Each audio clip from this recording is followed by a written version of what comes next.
Most coaching offers I see on the market are straight up terrible, and it's because most people can't find a way to make their offer simply irresistible, like Alex Hormozi said. So they rely on marketing and sales to sell their offers, which is very, very bad. And if you're struggling to close more clients, you're probably struggling from exactly the same thing. That's why today I'll give you some tips from the man, the myth, the legend, Alex Hormozi. Will use his book, $100 Million Offers, to finally craft an irresistible coaching offer. But who the hell am I, and why would you even listen to me? Well, it's not just a book that I read from Alex Hormozi, and I'm definitely not as wealthy or muscular as Alex, but I've actually been in the coaching industry for over a decade now, created 2 multiple 7-figure coaching businesses myself, and helped 3,000 coaches, consultants, service providers get to consistent 10K per month, or even scale past the 7-figure a year mark. So just like Alex says, you don't have to listen to me. This is just what's worked for me multiple times actually, and for all of my clients. So let's see what lessons from Alex's book can actually help you craft an offer that you can sell for high prices and that is so damn irresistible the clients actually come to you, even if you're in a niche with a lot of competitors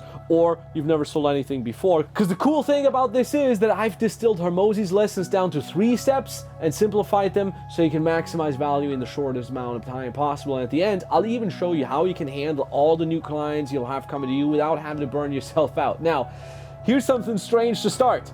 Everyone's talking about sales and marketing being the most important skill you need in order to sell your offer, and I agree. Sales and marketing will be so much easier when you have an offer that is so good that it almost sells itself even without sales or marketing. Hormozi himself says, make an offer that is so good that people feel utterly stupid saying no to it. So in order to craft a really good offer, we first need to position ourselves in one of the so-called 5 mega niches. Why is this so important? Because these are niches that will always be relevant to us humans, all right? Regardless of whether there's a financial crisis, a pandemic, or a freaking alien invasion. So the 5 mega niches are: number 1, money, career, and business. If you can position yourself in a niche that helps businesses or people make more money, you'll be doing very, very well. On top of that, niche number 2, physical health. If you're positioned in any way so you can help people live longer or become stronger, better looking, more healthy, this is great. Niche number 3 is mental health and spirituality. This is kind of like a bit more new age, but it's gone very, very big over the last couple of years. If you can help people with work-life balance, be more present to the moment, meditate more, and so on and so forth, that's going to be great. And love and relationships is another really important niche. If you can help people, get more dates, get more sex, get better relationships, have a better partner, and so on and so forth,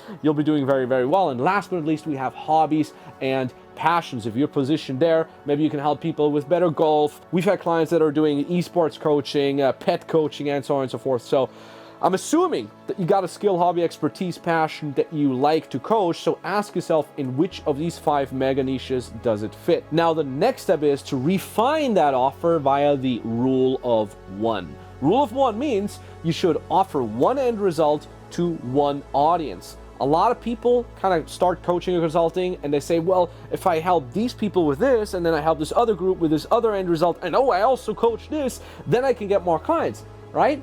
Wrong. The whole point about this is, if you can help everyone, you can't really help anyone. So you don't want to be that person. You want to be specialized on one audience and one end result that you deliver. On top of that, you want to basically pick people that have money in your audience. I'll never forget this. When I first started with my first multiple 7-figure business in the dating and personal development niche, I had one of my first clients named Sasha. He was a very prestigious lawyer in the city of Vienna, Austria. And he told me, he said, Max, you're way too cheap. Like, I would have so many of my single guy lawyer friends that could totally profit from your coaching, but none of them would take you seriously because you only charge $150 per session. And people of money don't do that. So what he basically told me, he's like, look, you gotta have high prices and you gotta specialize on people with a lot of money, because obviously if you get 4 people paying you $2.5K a month, you can make $10K a month. But if you have 4 people paying you $200, you're only making $800. So you get the gist here, right? All right. Mega niche, focusing on an audience with buying power. Got it, but isn't that what everyone else is doing? Like, how do I stand out against the competitors? Well, glad you asked. And here's a great story as well. When I first started out as dating coach in my first business, I was just another dating coach. But then what I started doing about a year or 2 in, I started showing my true dorky side. Hey, what's up? This is Max. We're here in my hometown. As you can see, we have more cows than actual people here. Instead of trying to be this perfect dating coach with perfect Casanova-like game, I started talking about me getting rejected just as much as everybody else. I started talking about my insecurities because I was such a nerd and I liked listening to metal and reading the Lord of the Rings. So I wasn't like the usual popular guy. And all of a sudden, this made me very, very unique because people started resonating with my unique character. So I kind of randomly did the right thing without even knowing Alex Hormozi's concept behind that. There's a great quote about that I once butchered on my Twitter. It's called, "The internet enables 8 billion monopolies if only people had the balls to be themselves instead of just copying what they think will get them followers."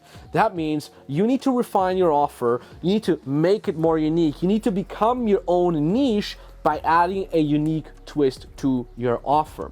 And you achieve that by making one of the following things unique. Number one, you make your content unique by leveraging your unique character, right? That's what I've just mentioned, that's what I've done. But there's also another way to leverage uniqueness, and that is with your method. So if you're the 10,000th fitness coach out there that helps me get a six-pack, lose weight, and gain muscle, but your method is very unique, where you say, I call this the wood chopper method because I used to wood chop for the last 20 years and we used to do high intensive cardio with that one axe movement all the time, and we're going to replicate that with my clients, and that wood chopper technique allows you to eat steak every day and you can still lose weight. You get the gist. That's an example of a very, very unique method.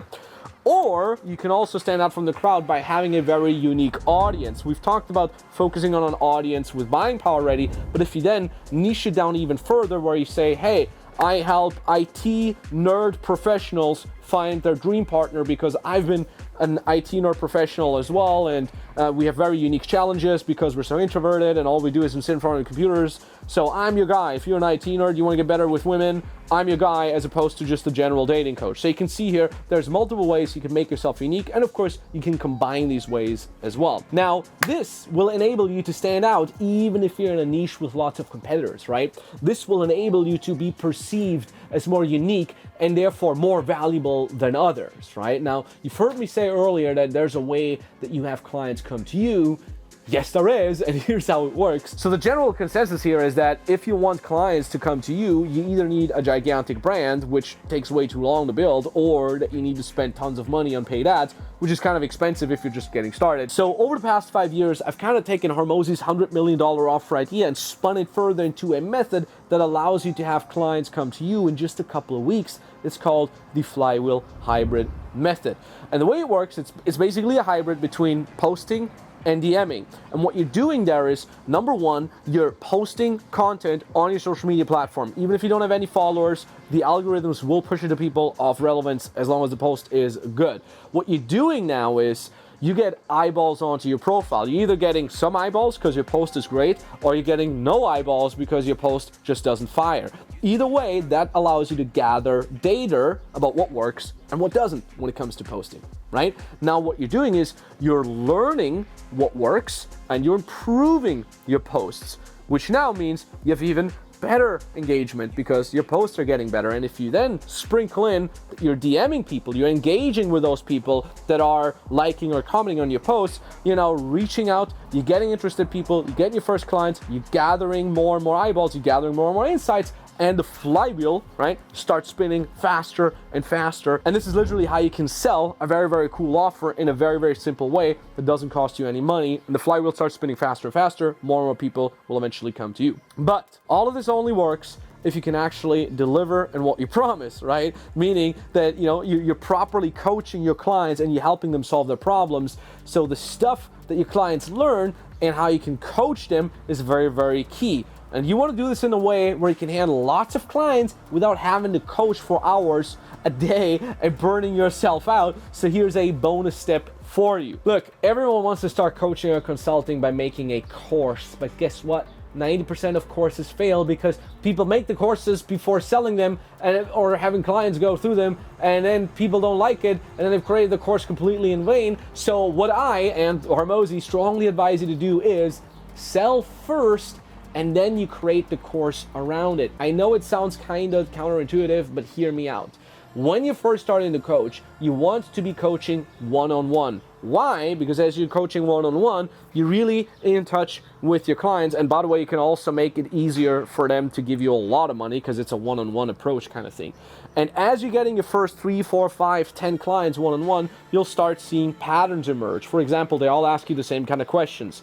For example, they all need to be explained these super basic stuff. And instead of you doing it one-on-one via Zoom all the time, you just start doing it in a video, and now you're sending each and every client that video once that one question or problem comes up. So over time, you're literally starting to develop an accompanying video course on top of your one-on-one coaching that is literally basically created by your clients. So every time something new comes up, you just slap it in a video, right? That means your coaching is very, very valuable, even if it is in video format. Now, on top of that, you can add 1, 2, or 3 group coaching calls per week where you just gather all your clients. Now they're getting cool vibes. They have a little bit of a community aspect to it. They can still get all their questions answered just as if it's a one-on-one, but you now don't have to do 3 one-on-one 1-hour calls a day. You're just doing 3 group calls per week, basically, right? And if you, on top of that, also hire an assistant who takes care of the easy support questions, the onboarding calls, you know, whatever other smaller tasks come up that don't necessarily require you to fix them, now you're golden, because now you're doing less and less work while taking on more and more clients, and at the same time you maintain a very, very high quality. I made extra videos on that specific part on how to scale with group coaching and all that jazz, so I don't want to go too much into detail here. Now, you might think that a perfect offer is everything you need to grow your coaching business, but it's not 100% true, right? Because you need to learn how to actually apply the flywheel method with your specific offer. And if you want to learn the fastest way possible to do that, check the first link in the description to work together with me directly. This is also if you just crafted your offer and you want to have me and my team have a look at it to make sure it's all set, right? And it will sell. So you can do that, description down below. And if you're not ready to hop on a call with us just yet, totally no problem, all cool. Go check out this other video that YouTube says you'd like. And other than that, talk laters.